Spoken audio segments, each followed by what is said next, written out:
You're listening to Systemic Error Podcast. The failure was designed. Katie Miller lashes out as reporter spots odd item on Trump's desk, based on an article by Daniel Hampton. The glue is the distraction. Miller is the machinery, what the story actually shows. The reporting here is not about a stick of Krazy Glue on the Resolute Desk. That detail matters only because it exposes the theatrical vanity of Trump's Oval Office and the media's appetite for trivia. The real political fact in the source is that Stephen Miller, from inside the White House, was reportedly threatening to fire senior ICE and Homeland Security leadership for not deporting migrants fast enough. Power, not décor. Trump holds the formal office. Miller appears to hold operational influence over the machinery of punishment. That is the story. The gilded Oval Office appliqués are cosmetic self-portraiture.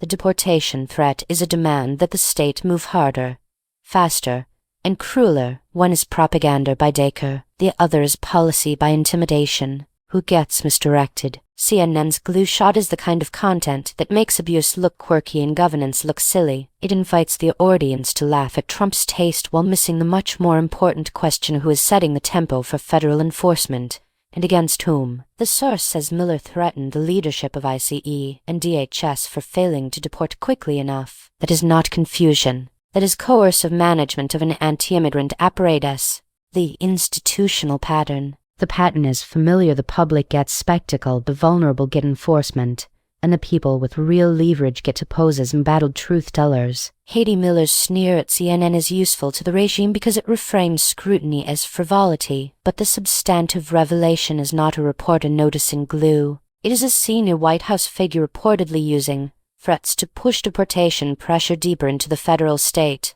ICE is the problem. If this story proves anything, it is that ICE is not a neutral agency waiting for better training or softer rhetoric. It is a coercive arm of state violence, and people like Stephen Miller exist to make it harsher. The source does not describe a few bad actors wandering off script. It describes the script, the real scandal. Trump can decorate the Oval Office like a bad casino. Miller can reportedly terrorize Homeland Security leadership into moving faster on deportations. Those are not separate absurdities. They are the same political project: aesthetic clowning at the top, brutal machinery underneath, and a media environment eager to stare at the glue while the state keeps grinding.